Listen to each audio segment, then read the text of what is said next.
Tendré que irme en una conferencia. Tendré que irme en una conferencia. Me puedo alguien por mal en una conferencia. Quiero que siempre esté feliz. Quiero que siempre esté feliz. Me voy por toujours heureux.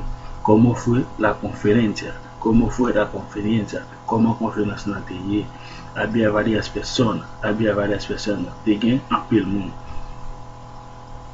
Cuando habrá otra conferencia? Cuando habrá otra conferencia? ¿Quién le gagner conferencia encore? Todavía no sé. Todavía no sé.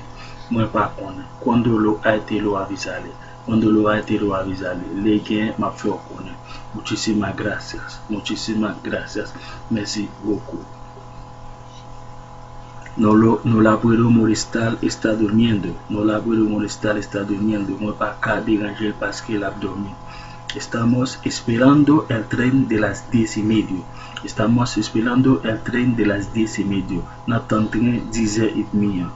Cuando estamos en invierno, comemos en el jardín. Cuando estamos en invierno, comemos en el jardín. Depuis nous hiver, nous mangeons dans le jardin. Puede llamar a mi mujer, está sentada en el salón. Puede llamar a mi mujer, está sentada en el salón. Ou capable de madame moi, pour moi, les chita dans le salon.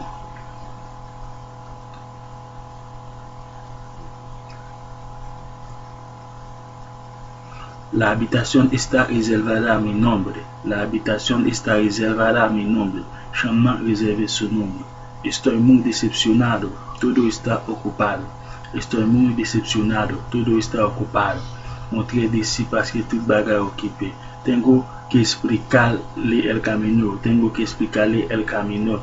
Voy a explicar ruta. Tengo que alquilar un coche. Tengo que alquilar un coche. Moi de louer un marché. Je vous remercie pour tout le temps où tu es passé à regarder la vidéo avec moi. Pas oublier abonner à la chaîne. Ciao, hasta luego.